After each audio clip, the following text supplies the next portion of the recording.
Hello everyone. आप सभी का फिर से स्वागत है। हम लोग बीपीएससी घटना चक्र का प्रीवियस ईयर क्वेश्चन जो है डिस्कस करेंगे। यानी अब तक जो भी बीपीएससी में प्रश्न पूछे गए, जिन सब्जेक्ट से पूछे गए, उन सभी सब्जेक्ट को, उन सभी प्रश्नों को हम लोग जो है डिस्कस करेंगे। जैसे सबसे पहले हम लोग भारतीय इतिहास में प्राचीन भारत का जो इतिहास है, प्राचीन भारत के इतिहास से जितने भी क्वेश्चन पूछे गए हैं उन सभी क्वेश्चनों को एनालिसिस करेंगे। तो चलिए स्टार्ट करते हैं। पहला क्वेश्चन देखते हैं। प्राचीन भारत का जो इतिहास है, इसमें जो क्वेश्चन पूछा गया 2018 में 64वें बीपीएससी में, पहला क्वेश्चन ये पूछा गया था कि भारत में पशुपालन और कृषि के प्राचीनतम साक्ष्य कहां से प्राप्त हुए हैं। भारत में पशुपालन और कृषि के प्राचीनतम साक्ष्य प्राप्त हुए हैं, बताइए कहां से। इसका सही जवाब हो जाएगा मेहरगढ़ से, यानी ऑप्शन डी बिल्कुल करेक्ट ऑप्शन है। भारतीय उपमहाद्वीप में पशुपालन और कृषि का आरंभिक स्थल मेहरगढ़ को माना जाता है। मेहरगढ़ याद रखिएगा। और जो कि 7000 से 5555 ईसा पूर्व के बीच मानव बसाव का यह क्षेत्र था। और कुछ विद्वान जो है मेहरगढ़ में पशुपालन का काल 8500 ईसा पूर्व से मानते हैं, कुछ विद्वान। नवीनतम खोजों के आधार पर अगर बात करें तो भारतीय उपमहाद्वीप में प्राचीनतम कृषि साक्ष्य वाला जो स्थल है, उत्तर प्रदेश के संत कबीर नगर जिले में स्थित लहुरा देव है। ठीक है, तो प्राचीनतम कृषि साक्ष्य वाला जो स्थल है भारतीय उपमहाद्वीप में, वह है उत्तर प्रदेश के संत कबीर नगर जिले में स्थित लहुरा देव। और यहां से 7000 से 9000 ईसा पूर्व के बीच मानव के बसने यानी मानव बसाव और निश्चित तौर पर 6400 ईसा पूर्व के चावल के साक्ष्य जो है प्राप्त हुए हैं। तो 7000 से 9000 ईसा पूर्व के बीच मानव के बसने और निश्चित तौर पर अगर बात करें तो 6400 ईसा पूर्व के चावल के जो है साक्ष्य प्राप्त हुए हैं इस समय। देखिए, इस नवीनतम खोज के पूर्व भारतीय उपमहाद्वीप का प्राचीनतम कृषि साक्ष्य वाला जो स्थल है वो मेहरगढ़ है। मेहरगढ़ कहां पर है तो बलूचिस्तान में स्थित है। यहां से 7000 से 5500 ईसा पूर्व के बीच जो है गेहूं के साक्ष्य मिले हैं, याद रखिएगा। और इसके साथ ही चावल के साक्ष्य वाला जो स्थल है, जो स्थान है, कोल्डी हवा भी है। कोल्डी हवा जो है ये प्रयागराज जिले में बेलन नदी के तट पर स्थित है। तो कोल्डी हवा जो है प्रयागराज जिले में बेलन नदी के तट पर स्थित है, इसको याद रखिएगा। और यहां से 6500 ईसा पूर्व के चावल के भूसी का साक्ष्य मिले हैं और ऐसा माना जाता है। इस पर आधारित जो सेकंड प्रश्न पूछा गया है कि निम्नलिखित में से किसको कैल्कोलिथिक युग भी कहा जाता है। किसको कैल्कोलिथिक युग भी कहा जाता है, इसका सही जवाब क्या होगा आपको मालूम है। और ये 2000 में पूछा गया 64वें बीपीएससी प्री में। तो कैल्कोलिथिक युग किसको कहा जाता है, बहुत ही महत्वपूर्ण है, यहां से कई बार प्रश्न पूछे गए तो आपको ध्यान में रखना है। तो कैल्कोलिथिक युग है, ताम्रपाषाण युग को बोला जाता है। ताम्रपाषाण युग को कैल्कोलिथिक युग कहा जाता है। जिन संस्कृतियों में तांबे के औजारों के साथ ही पत्थर के बने हुए उपकरण का प्रचलन मिलता है, इसके उपयोग का साक्ष्य मिलता है, उन्हें प्रायः ताम्रपाषाणिक संस्कृति कहते हैं। ताम्रपाषाण संस्कृति इसलिए कहते हैं क्योंकि एक तरफ तांबे के औजार का प्रयोग और उसी समय जो है पत्थर से बने औजार के भी मतलब कि प्रयोग होता था, इसीलिए इस युग को ताम्र और पाषाणिक संस्कृति कहा जाता है। प्रश्न संख्या 3 है, हड़प्पा में मिट्टी के बर्तनों पर सामान्यतः किस रंग का उपयोग हुआ था। हड़प्पा में मिट्टी के बर्तन पर सामान्यतः किस रंग का उपयोग हुआ था। तो जो हड़प्पा काल का जो बर्तन था, मिट्टी का बर्तन, इस पे जिस रंग का प्रयोग किया गया था वो रंग था लाल रंग। लाल गेरुआ भी कहीं कहीं देखने को मिल जाएगा, तो याद रखिएगा लाल रंग। मिट्टी के बर्तन का जो रंग था हड़प्पा के समय वो लाल रंग था। हड़प्पा निवासी मिट्टी के बर्तन का बड़े पैमाने पर प्रयोग करते थे, इसका निर्माण भी करते थे। प्रारंभिक हड़प्पा सभ्यता में पैर से चालित यानी पैर से चलाने वाले चाक का प्रयोग किया जाता। चाक मतलब मिट्टी के बर्तन के बनाने के मशीन थे। परिपक्व हड़प्पा के दौर में हाथ से चालित चाकों का प्रयोग किए जाने लगा। वहीं जब हड़प्पा सभ्यता जो विकसित हुआ तो पैर के स्थान पे अब हाथ से चलाने वाले मशीनों का मतलब कि चाक का प्रयोग किए जाने लगा। डिजाइन के आधार पर इन बर्तनों की 2 श्रेणियां थी। एक तो बिना डिजाइन वाले बर्तन थे, दूसरी ओर चित्रित मृद भांड थे। मृद भांडों को बनाने वाली मिट्टी में रेत का मिश्रण किया जाता था, जिनको पकाने पर यह हल्के भूरे लाल रंग का रूप मतलब कि ग्रहण कर लेती थी। हल्के भूरे लाल रंग का ये हो जाता था और इन मृद भांडों के ऊपरी हिस्सों में लाल रंग की पुताई कर दी जाती थी तथा निचले हिस्से में काले रंग से विभिन्न प्रकार की चित्रकारी की जाती थी। उस पर मतलब कि रंगोली की जाती थी। स्पष्ट शब्दों में अगर बात करें तो प्रश्न संख्या 4 है, सिंधु सभ्यता निम्नलिखित में से किस युग में पड़ता है? सिंधु सभ्यता जो है किस युग में पड़ता है आपको बताना है। सिंधु सभ्यता किस युग में पड़ता है? तो इसका सही जवाब हो जाएगा आदि ऐतिहासिक काल। आदि ऐतिहासिक काल यानी डी ऑप्शन बिल्कुल करेक्ट ऑप्शन है। देखिए, ऐतिहासिक काल का निर्धारण जो है पठनीय लेखन कला के ज्ञान के आधार पर किया जाता है। यानी जो ऐतिहासिक काल का निर्धारण है उसका निर्धारण इस आधार पर किया जाता है, यानी उस समय लिखने या कुछ चीजें बोलने या मतलब कि कुछ ऐसा साक्ष्य हो जहां जिस समय लिखा गया हो या लेखन कला जो है विकसित हो, कुछ भी लिखा गया हो, तो इस आधार पर उस काल को निर्धारण करते हैं। लेखन कला के ज्ञान से पहले का जो कालखंड है प्रागैतिहासिक कालखंड होता है।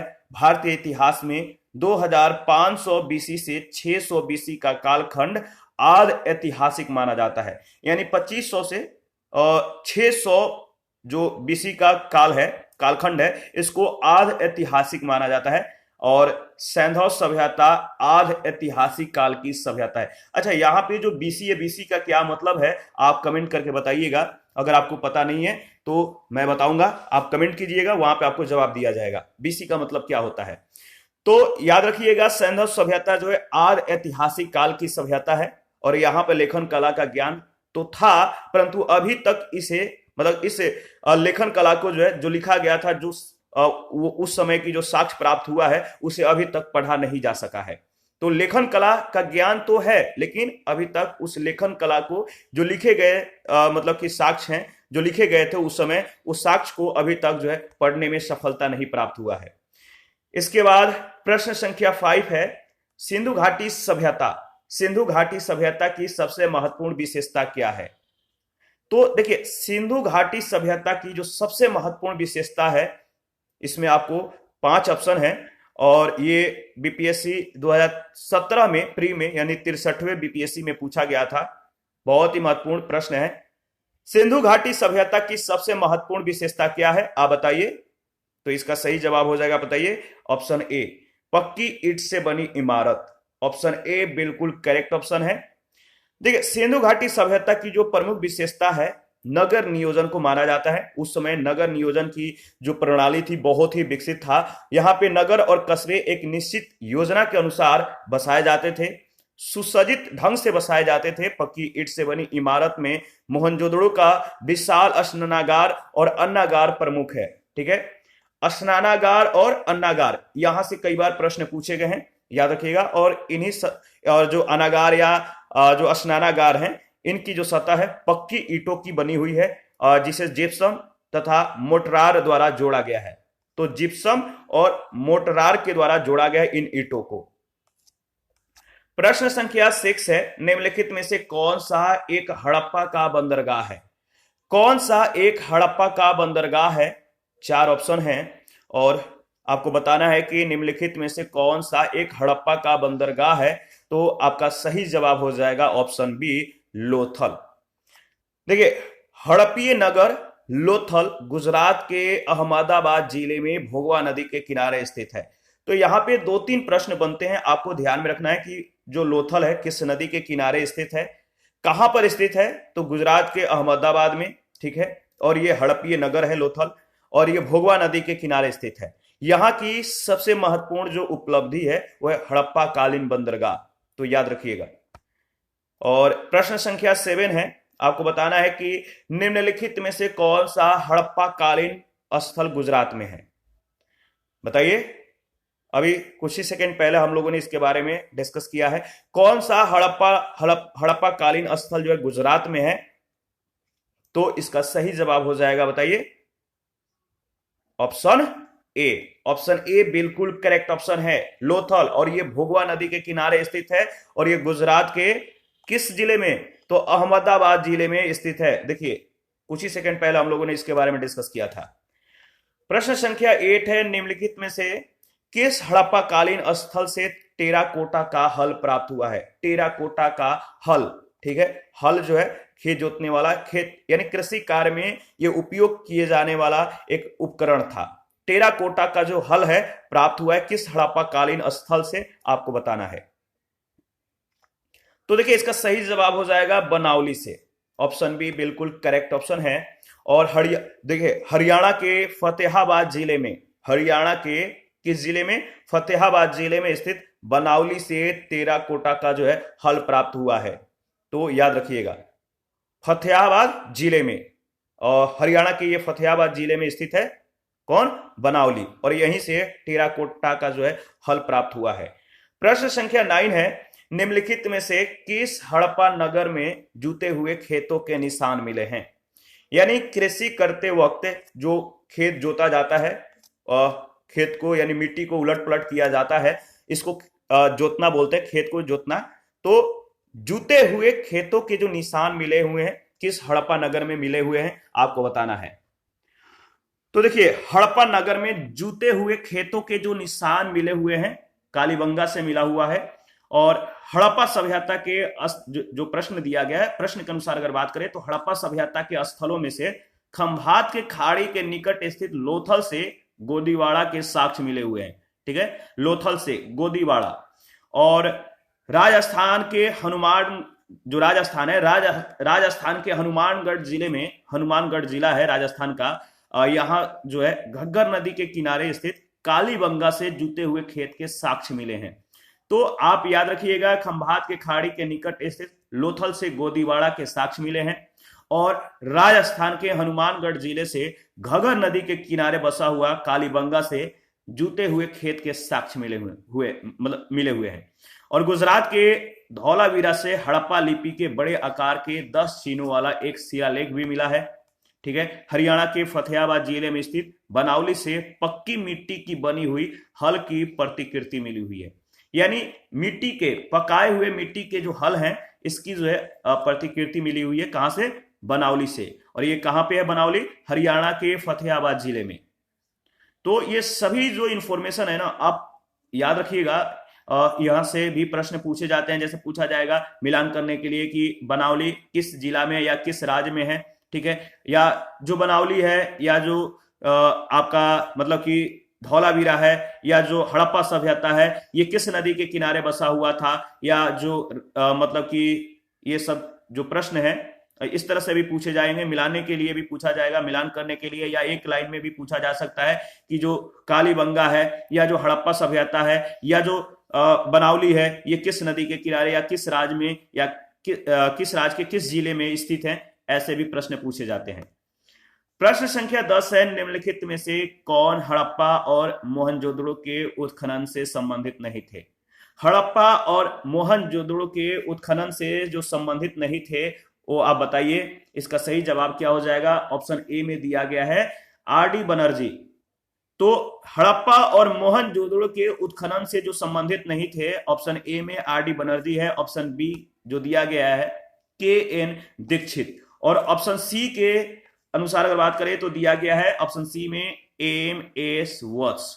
तो एम.एस. वॉस और डी है बी.ए. स्मिथ। तो आपको इसका आंसर पता है, सही जवाब हो जाएगा ऑप्शन डी। ठीक है, तो वी.ए. स्मिथ जो है ये मतलब कि जो मतलब हड़प्पा और जो मोहनजोदड़ो है इसके उत्खनन से ये संबंधित नहीं थे।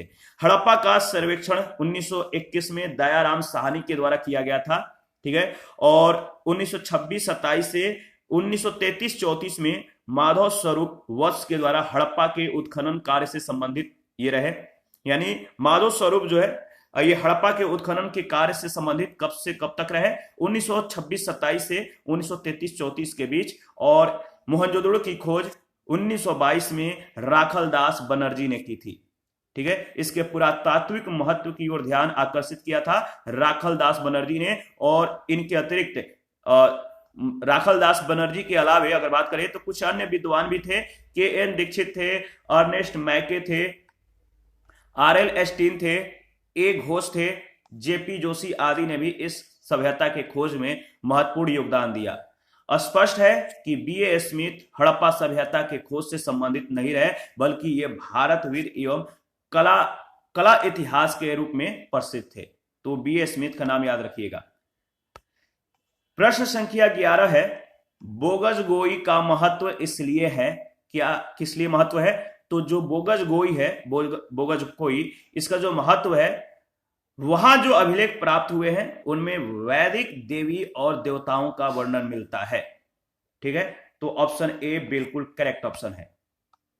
देखिए, बोगजकोई जो है यानी एशिया माइनर से 14वीं शताब्दी ईसा पूर्व के कुछ अभिलेख मिले हैं। इस अभिलेख में ऐसे राजाओं का उल्लेख किया गया है जिनके नाम आर्यों जैसे थे और जो संधियों के साक्ष्यों तथा रक्षा के लिए इंद्र, मित्र, वरुण और नासात्य देवताओं का आह्वान करते थे।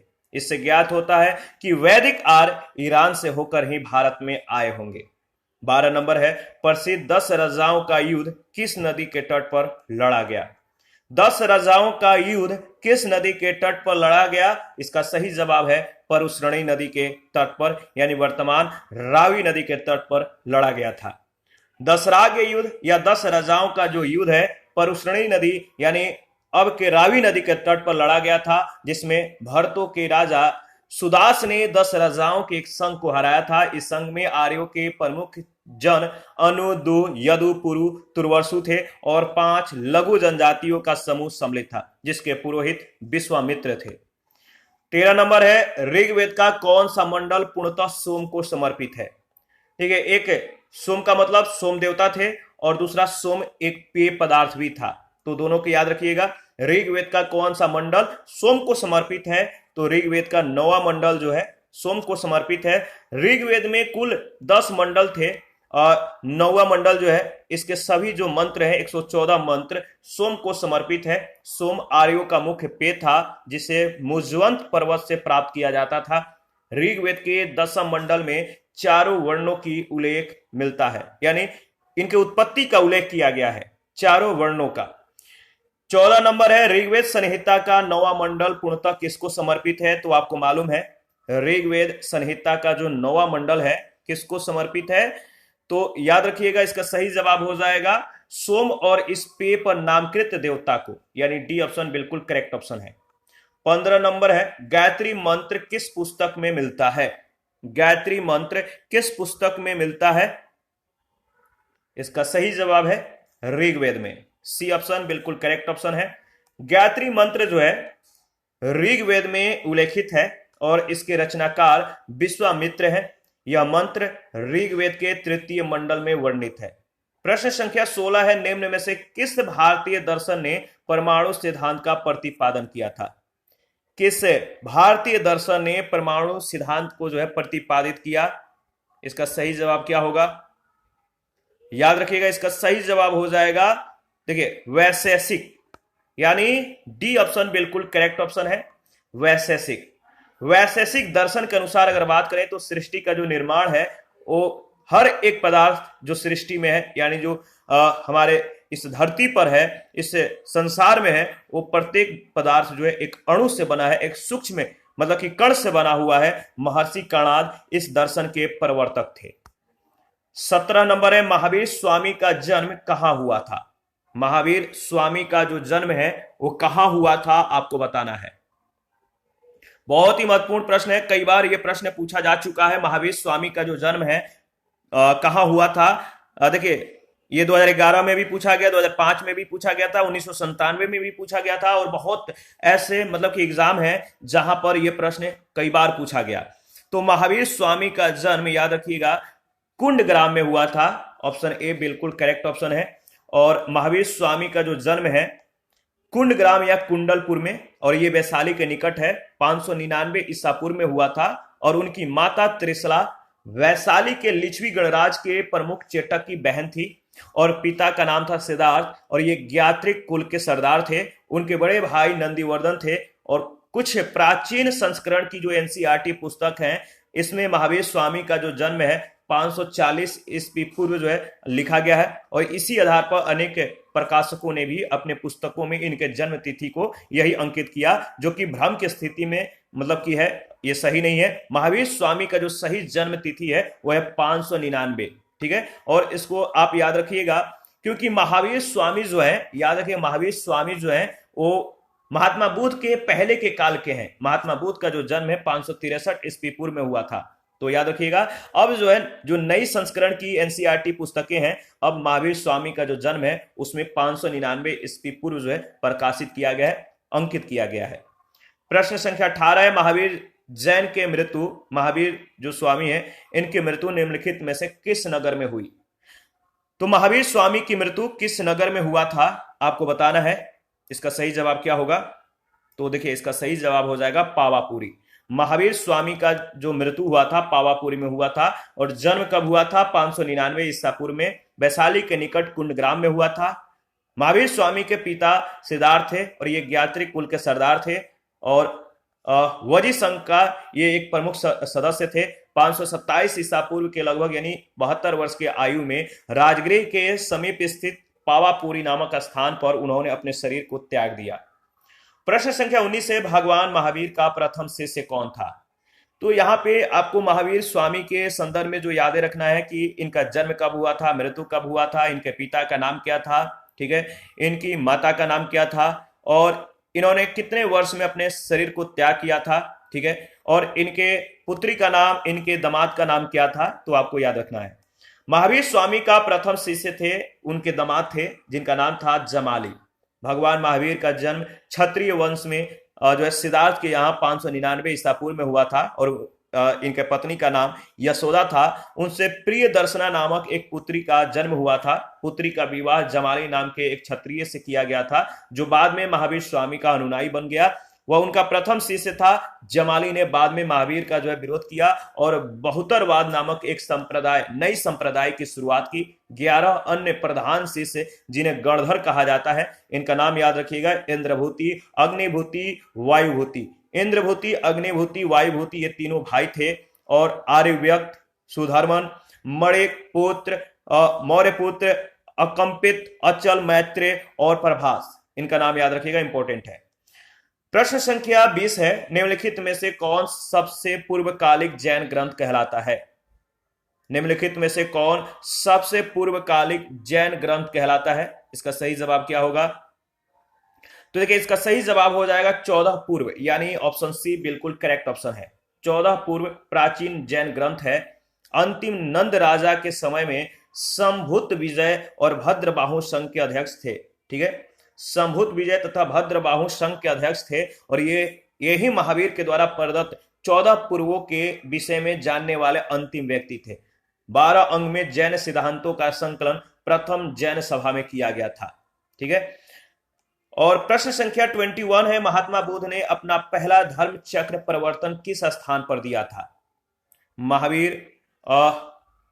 महात्मा बुद्ध ने अपना पहला धर्म चक्र परिवर्तन किस स्थान पर दिया था? इसका सही जवाब हो जाएगा सारनाथ में। बहुत बार यह प्रश्न पूछा गया है, आपको ध्यान में रखना है। 6 वर्ष के साधना के बाद 35 वर्ष की आयु में वैशाख पूर्णिमा के रात्रि के एक पीपल के नीचे इन्होंने, किसने? गौतम बुद्ध ने ज्ञान की प्राप्ति की। ज्ञान प्राप्ति के बाद ये बुद्ध कहलाए। ज्ञान प्राप्ति के पश्चात गौतम बुद्ध ने अपने मत का प्रचार प्रारंभ किया। उरुबेला से वे सबसे पहले ऋषि पत्तनम आए, यानी सारनाथ आए। उन्होंने 5 ब्राह्मण सन्यासियों को पहला उपदेश दिया, और इस प्रथम उपदेश को ही धर्म चक्र परिवर्तन कहा जाता है। यह उपदेश दुख, दुख के कारणों, दुख का अंत और उसके समाधान से संबंधित था। देखिए, इस संसार में दुख है तो क्यों है? इसके कारण है तो इसका अंत भी है, और अंत है तो इसका एक मतलब कि समाधान भी है। तो अंत भी होगा, समाधान भी होगा, दुख का कारण भी होगा, दुख भी होगा। ये सभी जो 4 मतलब कि ये जो मतलब कि कह सकते हैं जो सिद्धांत था, इस चारों सिद्धांतों को 4 आर्य सत्य भी कहा जाता है। तो ये 4 आर्य सत्य थे, तो आपको ध्यान में रखना है। किससे संबंधित है ये भी ध्यान रखना है, महात्मा बुद्ध से या महावीर से। महात्मा बुद्ध का महापरिनिर्वाण कहाँ हुआ? महात्मा बुद्ध का महापरिनिर्वाण जो है कहाँ हुआ था? इसका सही जवाब क्या होगा आपको बताना है। महात्मा बुद्ध का महापरिनिर्वाण जो है मतलब कि कहां पर हुआ था, तो कुशीनगर में। महापरिनिर्वाण मतलब शरीर को त्यागना। महात्मा बुद्ध ने अपना पहला उपदेश सारनाथ में दिया। उसके बाद वे बौद्ध धर्म के प्रचार के लिए कपिलवस्तु, राजगिरी, वैशाली और कौशल राज्य गए। सबसे अधिक बौद्ध धर्म का प्रचार उन्होंने कौशल राज्य में किया। कौशल नरेश प्रसेनजीत ने भी अपने परिवार के साथ बुद्ध की शिष्यता जो है ग्रहण कर ली। अपना प्रचार करते हुए वे मल्लों की राजधानी पावा पहुंचे। यहां पर वे चुंद नामक लुहार के आम्र वाटिका में ठहरे। उसने बुद्ध को याद रखिएगा शुक्र मदौ खाने को दिया, यानी मतलब कि सुअर का मांस दिया, और इसीलिए उन्हें जो है रक्ता मतलब कि रक्तिसार हो गया, ठीक है, और भयानक पीड़ा से ये ग्रसित हो गए। इस वेदना के बाद भी वे कुशीनगर यानी जो कुशीनारा है मल गणराज्य की जो राजधानी थी यहां पर पहुंचते हैं, और 483 ईस्वी पूर्व में ये 80 वर्ष की अवस्था में अपने शरीर को त्याग देते हैं, पावा मतलब कि कुशीनगर में, ठीक है। कहां पर, तो ये कुशीनगर जो था मल गणराज्य की राजधानी थी। 483 ईस्वी में, ये जब 483 ईस्वी को ये समय को मतलब कि पार करते हैं, तो इनकी जो अवस्था थी, उम्र था 80 वर्ष का हो चुका था। उन्होंने शरीर को इस समय त्याग कर दिया, और बौद्ध ग्रंथों में इसे महापरिनिर्वाण कहा गया। 23 नंबर है, त्रिपिटक किसकी धार्मिक पुस्तक है? त्रिपिटक किसकी धार्मिक पुस्तक है? तो याद रखिएगा इसका सही जवाब हो जाएगा बौद्ध। बौद्धों का जो धार्मिक पुस्तक है ये त्रिपिटक है। त्रिपिटक बौद्ध ग्रंथों में सबसे महत्वपूर्ण ग्रंथ है।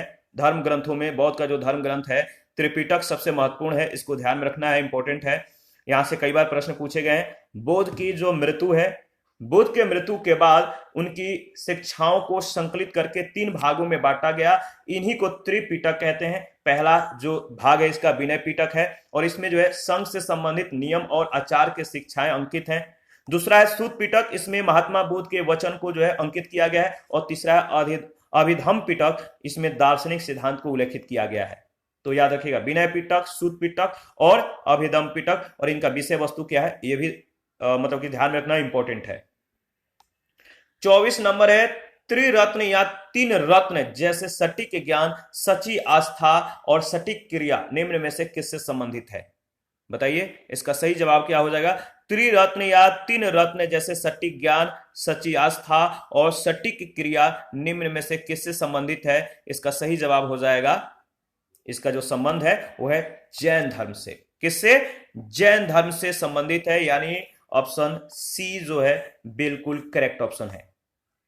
ऑप्शन सी बिल्कुल करेक्ट ऑप्शन है। जैन धर्म में मोक्ष के लिए 3 साधन अवश्य बताए गए हैं। सम्यक धारण यानी सम्यक दर्शन, सम्यक चरित्र और सम्यक ज्ञान। इन तीनों को जैन धर्म में त्रिरत्न की संज्ञा दी गई है। तो याद रखिएगा जो त्रिरत्न है, सम्यक धारण यानी सम्यक दर्शन, सम्यक चरित्र और सम्यक ज्ञान। 25 नंबर है, निम्नलिखित में से कौन सी बात बौद्ध धर्म और जैन धर्म में समान नहीं है? तो देखिए यहां पे अगर बात करें तो बौद्ध धर्म और जैन धर्म में जो समानता नहीं है, किस बात को लेकर समानता नहीं है, तो इसका सही जवाब हो जाएगा, बताइए, आत्मदमन। आत्मदमन के संदर्भ में बौद्ध धर्म और जैन धर्म में समानता नहीं है। देखिए गौतम बुद्ध ने मध्यम मार्ग का जो है उपदेश दिया था। वे मोक्ष के लिए कठोर साधना और काया क्लेश में विश्वास नहीं करते थे। इसके विपरीत महावीर स्वामी ने मोक्ष प्राप्ति के लिए घोर तपस्या और शरीर त्याग को जो है अवश्य बताया है। 26 नंबर है, बोधगया में बोधि वृक्ष अपने वंश के किस पीढ़ी का है? जो बोधि वृक्ष है बोधगया में वो किस वंश का है? तो इसका सही जवाब, देखिए ये भी प्रश्न बहुत बार पूछे गए हैं। तो जो बोधगया में जो बोधि वृक्ष है अपने वंश के किस पीढ़ी का है? तो ये पंचम पीढ़ी का है। सी ऑप्शन बिल्कुल करेक्ट ऑप्शन है, पंचम पीढ़ी। महाबोधि जो मंदिर है, महाबोधि मंदिर स्थित जो बोधि वृक्ष है वह जो पहले था, जो गौतम बुद्ध के समय था, वो वास्तविक रूप में नहीं है, जिसके नीचे बैठकर महात्मा बुद्ध ने ज्ञान प्राप्त किया था। ह्वेनसांग के अनुसार अगर बात करें तो उस मूल वृक्ष को जो है 7वीं शताब्दी में सम्राट शशांक ने क्या कर दिया, कटवा दिया था। इसके बाद इस स्थान पर 2 और वृक्ष रोपित हुए और नष्ट हुए। वर्तमान वृक्ष जिसे हम देख रहे हैं वह 5वीं पीढ़ी का वृक्ष है, जिसे अलेक्जेंडर कनिंघम ने लगवाया था। यह वृक्ष पूरी तरह संरक्षित है, केवल इससे गिरी हुई पत्तियों को ही छूने और उठाने का अधिकार है। और एक अन्य तथ्य के अनुसार अगर बात करें तो यह वृक्ष क्रमशः 2 बार सम्राट अशोक और 1 बार पुष्यमित्र शुंग के द्वारा और 1 बार पूर्व वर्मा तथा अंत में कनिंघम के द्वारा लगवाया गया।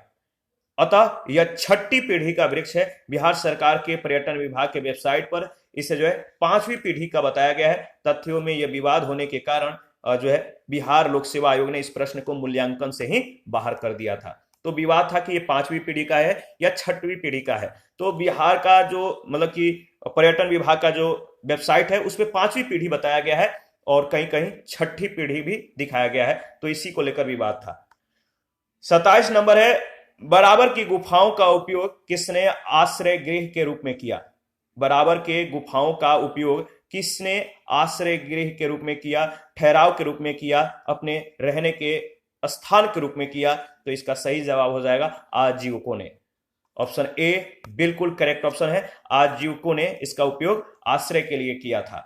मौर्य युग में पर्वत गुफाओं को काटकर निवास स्थान बनाने की कला का पूर्ण विकास हुआ। अशोक और उसके पौत्र दशरथ के समय में बराबर और नगा अर्जुनी पहाड़ियों को काटकर आजीविकों के लिए आवास बनवाए गए थे, रहने के लिए घर बनवाए गए थे। अशोक के समय बराबर पहाड़ी की गुफाओं में सुदामा की गुफा और कर्ण चौपड़ नामक गुफा सबसे प्रसिद्ध है, सुप्रसिद्ध है, याद रखिएगा। इसके बाद प्रश्न संख्या जो 28 है, पूछा गया है कि आजीवक संप्रदाय के संस्थापक कौन थे? आजीवक संप्रदाय के संस्थापक कौन थे? तो आपको मालूम है, बहुत ही महत्वपूर्ण प्रश्न है, मखली गोसाल। मखली गोसाल आजीवक संप्रदाय के संस्थापक थे। मखली गोसाल प्रारंभ में महावीर के शिष्य थे, किंतु बाद में मतभेद के चलते इन्होंने महावीर की शिष्यता त्याग कर क्या कर दिया, आजीवक नामक स्वतंत्र संप्रदाय की स्थापना की। इनका मत नियतिवाद कहा जाता है, जिसके अनुसार संसार की प्रत्येक वस्तु भाग्य के द्वारा पूर्व नियंत्रित और संचालित होती है। 29 नंबर है, पाटलिपुत्र के संस्थापक थे। पाटलिपुत्र के कौन संस्थापक थे? तो देखिए, पाटलिपुत्र के जो संस्थापक थे इनका नाम बताइए, सही नाम क्या है? पाटलिपुत्र के जो संस्थापक थे नाम है उदयन। ऑप्शन ए बिल्कुल करेक्ट ऑप्शन है।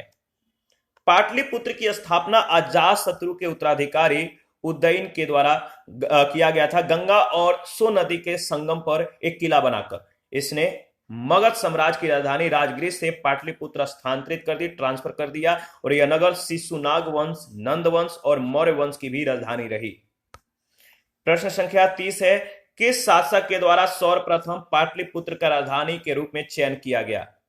बताइए, किस शासक के द्वारा सर्वप्रथम पाटलिपुत्र का राजधानी के रूप में चयन किया गया? तो इसका सही जवाब क्या हो जाएगा? इसका सही जवाब हो जाएगा, बताइए, उदयन के द्वारा। ऑप्शन सी बिल्कुल करेक्ट ऑप्शन है। इसके बाद अगर बात करें तो देखिए नेक्स्ट प्रश्न, अच्छा इसमें जो इंफॉर्मेशन दिया गया है कि हार्यक वंशीय शासक उदयन या उदयभद्र के शासनकाल की सर्वप्रमुख घटना गंगा और सोन नदियों के संगम पर पाटलिपुत्र नगर की स्थापना मतलब की है, और उसने राजगृह से इसे नव स्थापित नगर में अपनी राजधानी जो है स्थानांतरित की। 31 है, निम्नलिखित में से किस राजा ने पाटलिपुत्र बसाया था? किस राजा ने पाटलिपुत्र नामक नगर बसाया था? तो आपको मालूम है इसका सही जवाब क्या हो जाएगा? इसका सही जवाब बताइए।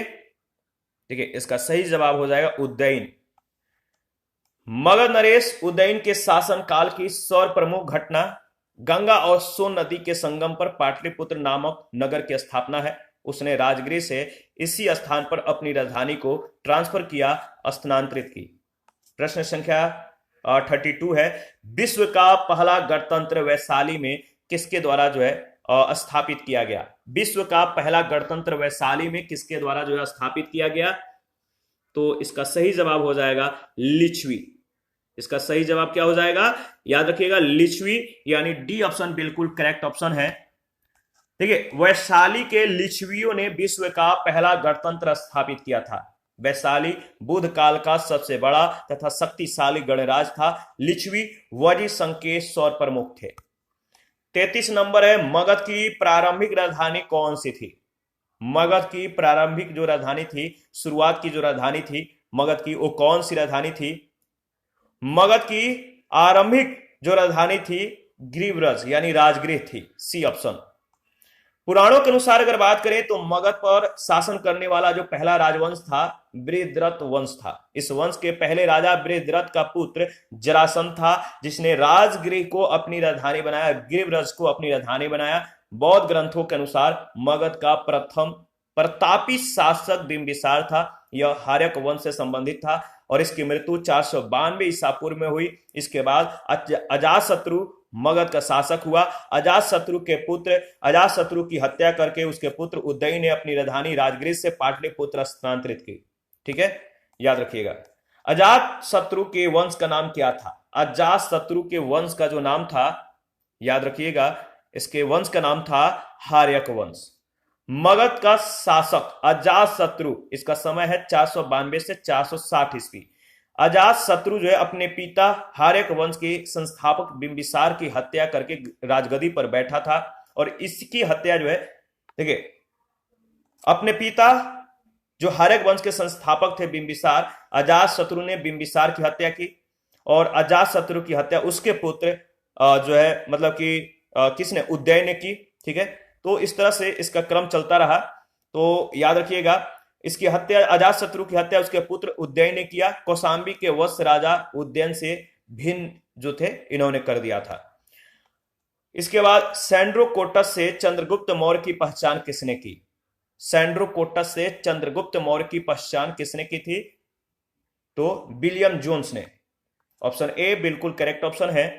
और देखिए, विलियम जोन्स पहले विद्वान थे जिन्होंने सैंड्रोकोटस की पहचान मौर्य शासक चंद्रगुप्त मौर्य से की। एरियन एवं प्लूटार्क ने चंद्रगुप्त मौर्य को एंड्रोकोटस के रूप में वर्णित किया है, जबकि जस्टिन ने सैंड्रोकोटस यानी चंद्रगुप्त मौर्य और सिकंदर महान की भेंट का उल्लेख किया है। इसके बाद प्रश्न संख्या 36 है, ब्राह्मणी लिपि को सर्वप्रथम किसने पढ़ा? ब्राह्मणी लिपि को सर्वप्रथम किसने पढ़ा? इसका सही जवाब हो जाएगा जेम्स प्रिंसेप ने। ब्राह्मणी लिपि को सबसे पहले जेम्स प्रिंसेप ने पढ़ा था। 1837 में जेम्स प्रिंसेप नामक अंग्रेज विद्वान ने अशोक के लेख यानी जो ब्राह्मणी लिपि में लिखा गया था इसने जो है पढ़ा, इसको अध्ययन किया। उन्होंने लेखों के देवनाम प्रिय की पहचान सिंहल के राजा तीसस से कर डाली। कालांतर में यह तथ्य प्रकाश में आया कि सिंहली अनुश्रुतियों, दीपवंश और महावंश में यह उपाधि अशोक के लिए प्रयुक्त की गई थी। 1915 में मास्की यानी कर्नाटक से प्राप्त लेख में अशोक नाम भी पढ़ लिया गया। 37 है, मेगास्थनीज की पुस्तक का नाम क्या है? मेगास्थनीज के पुस्तक का नाम है, बताइए, इंडिका। मेगास्थनीज के द्वारा लिखा गया जो पुस्तक था इंडिका लिखा गया था। चंद्रगुप्त मौर्य सिकंदर का समकालीन शासक था। चंद्रगुप्त मौर्य सिकंदर के समकालीन था। सिकंदर के समकालीन विदेशी जो लेखक थे इनका भी नाम याद रखिएगा, यहां से भी कई बार प्रश्न पूछे गए हैं। तो सिकंदर के समकालीन जो विदेशी लेखक थे, निर्याकस था, आनेसिक्रियस था, अरिस्टोबुलस था और मेगास्थनीज थे, जिनके विवरण चंद्रगुप्त मौर्य के विषय में सूचनाएं देते हैं। विदेशी लेखकों में मेगास्थनीज का नाम सबसे महत्वपूर्ण है, जिसकी पुस्तक इंडिका मौर्य इतिहास का प्रमुख स्रोत है। 38 है, इंडिका का लेखक कौन था? इंडिका का लेखक बताइए कौन था? इसका सही जवाब क्या हो जाएगा? इंडिका का लेखक था, बताइए, मेगास्थनीज। बी ऑप्शन बिल्कुल करेक्ट ऑप्शन है। देखिए, मेगास्थनीज की पुस्तक इंडिका है। इंडिका में पाटलिपुत्र के नगर प्रशासन का वर्णन किया गया है। इसके अनुसार पाटलिपुत्र नगर का प्रशासन 30 सदस्यों की विभिन्न समितियों के द्वारा होता था। यानी जो पाटलिपुत्र नगर है इसका प्रशासन 30 लोगों के द्वारा किया जाता था और इसकी कुल 6 समितियां होती थी। प्रत्येक समिति में 5 सदस्य होते थे, तो 6 समिति थी, 5 सदस्य थे, तो कुल मिलाकर 30 सदस्य हो गए। समिति का कार्य बिक्री कर वसूल करना था। विक्रय कर मूल्य का 10वें भाग के रूप में वसूल किया जाता था। करों की चोरी करने वाले को मृत्युदंड दिया जाता था। तो इस तरह से इसमें व्यवस्था किया गया था। 39 है, मेगास्थनीज दूत था किसका? मेगास्थनीज किसके दूत थे? तो याद रखना, सेल्यूकस का। मेगास्थनीज सेल्यूकस का ये राजदूत था। ऑप्शन ए बिल्कुल करेक्ट ऑप्शन है। देखिए, अगर बात करें तो मेगास्थनीज सेल्यूकस निकेटर के द्वारा चंद्रगुप्त मौर्य के राजसभा में भेजा गया यूनानी राजदूत था। इसके पूर्व वह जो है अराकोसिया के छत्रप के दरबार में सेल्यूकस का राजदूत रह चुका था। मेगास्थनीज ने काफी समय तक मौर्य दरबार में निवास किया था। भारत में उसने जो कुछ भी देखा सुना उसे जो है इंडिका नामक अपने ग्रंथ में लिख दिया, लिपिबद्ध कर दिया। ठीक है। और 40 नंबर है, अंतिम मौर्य सम्राट था। अंतिम मौर्य सम्राट कौन था? तो इसका सही जवाब हो जाएगा बृहद्रथ। अंतिम मौर्य सम्राट बृहद्रथ थे। अंतिम मौर्य शासक बृहद्रथ था। बृहद्रथ की हत्या इसके सेनापति पुष्यमित्र शुंग के द्वारा कर दी गई थी।